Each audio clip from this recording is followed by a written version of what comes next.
بسم اللہ الرحمن الرحیم۔ عن سالم ابن عبداللہ ابن عمر عن ابی ان ابا بکر الصدیق و عمر ابن الخطاب رضی اللہ عنہما و ناسم من اصحاب رسول اللہ صلی اللہ علیہ وسلم جلسوا بعد وفات رسول اللہ صلی اللہ علیہ وسلم فذکروا اعظم الکبائر فلم یکن عندهم فیہا علم ینتہون الیہ فارسلونی الی عبداللہ ابن عمر اسألہ عن ذلک فاخبرنی ان اعظم الکبائر شرب الخمر فاتیتهم فاخبرتهم فانکروا ذلک ووثبوا الیہ جمیعا حتی اتوہ فی دارہ فاخبرهم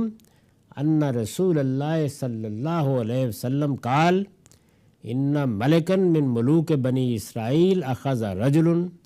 فخیرہ بین ان یشرب الخمر او یقتل نفسا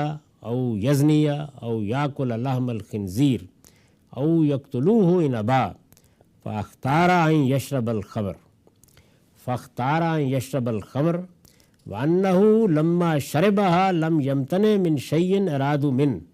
وأن رسول اللہ صلی اللہ علیہ وسلم قال لنا مجیبا ما من أحد يشربها فيقبل الله له صلاة 40 ليلة ليلة ولا يموت وفي مسانته منها شيء إلا حرمت عليه بها الجنة فإن مات في 40 ليلة مات میتة جاہلیہ۔ یہ وہی موضوع ہے کہ شراب نوشی کی ہمارے دین میں کیا شناعت بیان ہوئی ہے، یہ کس طرح کا گناہ ہے اور اس سے کس درجے میں آدمی کو احتیاط کرنی ہے، اجتناب کرنا ہے۔ ترجمہ یہ ہے کہ سالم بن عبداللہ اپنے والد عبداللہ بن عمر رضی اللہ عنہ سے روایت کرتے ہیں کہ رسول اللہ صلی اللہ علیہ وسلم کی وفات کے بعد ایک دن ابو بکر و عمر رضی اللہ عنہما اور صحابہ میں سے کچھ لوگ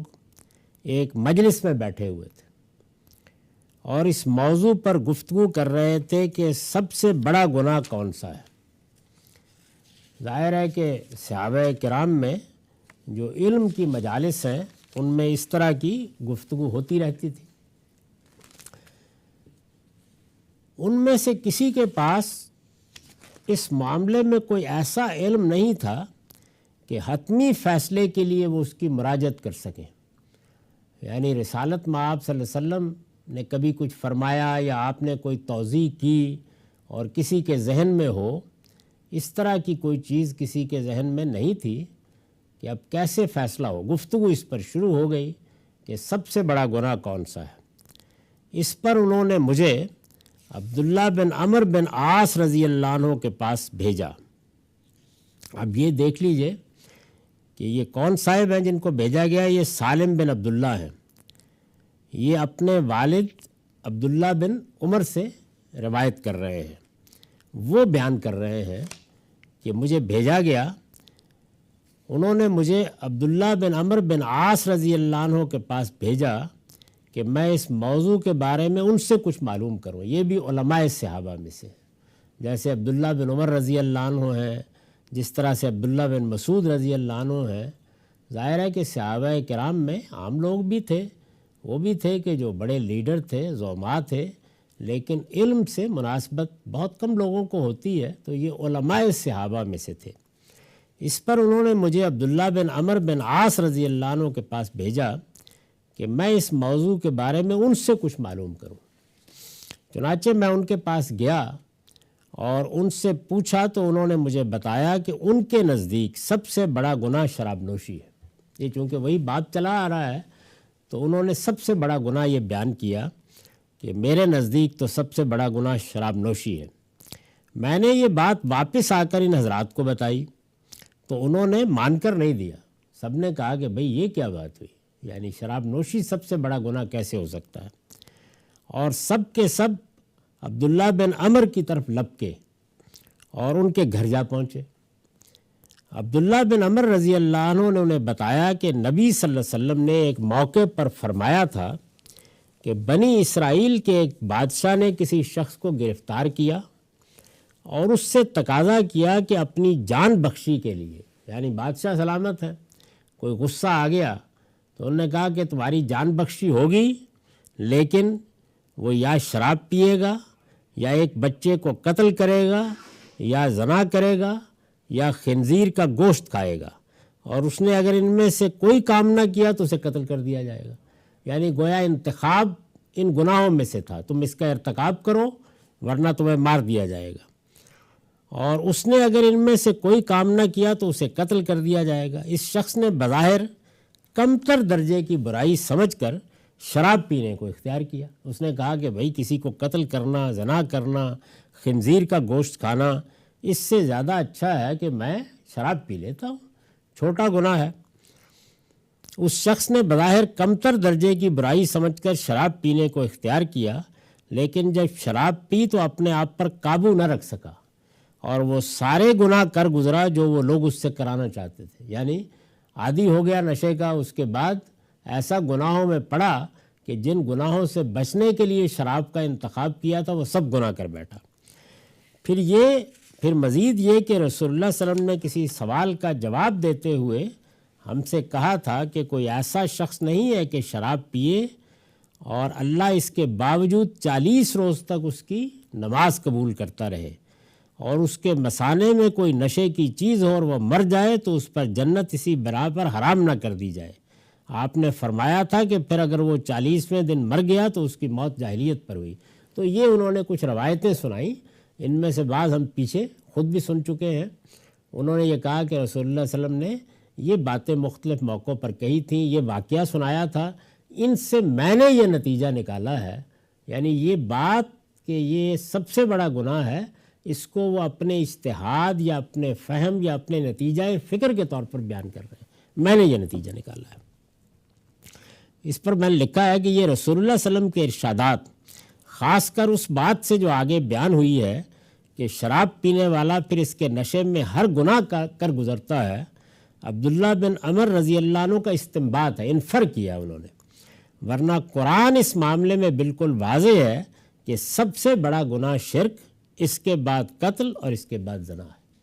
یعنی قرآن مجید نے چونکہ یہ بات اسی ترتیب سے واضح کر دی ہے تو اس وجہ سے اس میں تو بحث نہیں ہونی چاہیے۔ البتہ عبداللہ بن عمر جیسے صحابی نے یہ بات اگر کہی تو وہ انہوں نے رسول اللہ کے ارشادات سے انفر کر کے اپنی ایک رائے بیان کی۔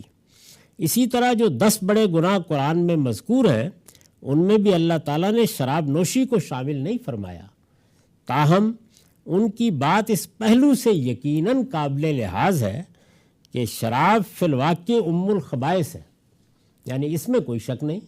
کہ انہوں نے جو بات کہی ہے اس پر تو یہ تنقید ہوتی ہے جو قرآن کی روشنی میں نے کر دی،